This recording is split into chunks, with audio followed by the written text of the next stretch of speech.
There are three main types of AI: ANI, AGI, and ASI. ANI stands for Artificial Narrow Intelligence.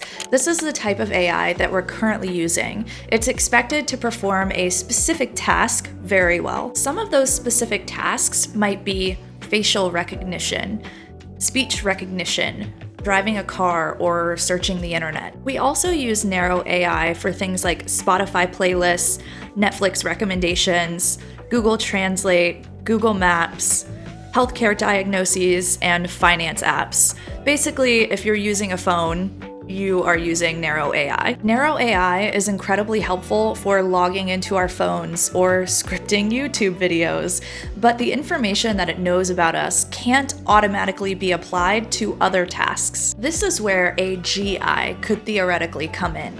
AGI stands for Artificial General Intelligence, and it is the next phase of AI. The goal of AGI is to create machines with cognition similar to human intelligence. This would mean it could perform things like independent thought, creativity, and apply information that it knows to various domains. Currently, AGI is only a theory, but there's a lot of hype and headlines from the AI industry that companies like Microsoft, Google, and OpenAI are spending a lot of time trying to figure out how to develop AGI. Have you guys seen those headlines? Have you heard about AGI before? Let me know down below. AGI requires a lot of theoretical and ethical considerations because AGI makes machines as smart as humans in every way. AGI doesn't currently exist, but it's pretty likely to happen, with some AI researchers proposing a date as early as 2028. No one knows what the future looks like with AGI, but it's probably going to require an evolution in the way that we view work, economics, human interaction, and many other areas. It's very important to understand that AI, especially AGI, is not like any other technological innovation that the human race has ever seen.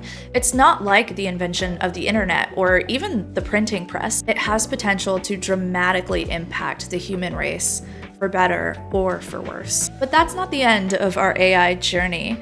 There is also a third phase called ASI, or Artificial Superintelligence. This is when AI becomes smarter than humans in every single way. It would be social, it would be creative, it might even be indistinguishable from humans. ASI could develop its own consciousness.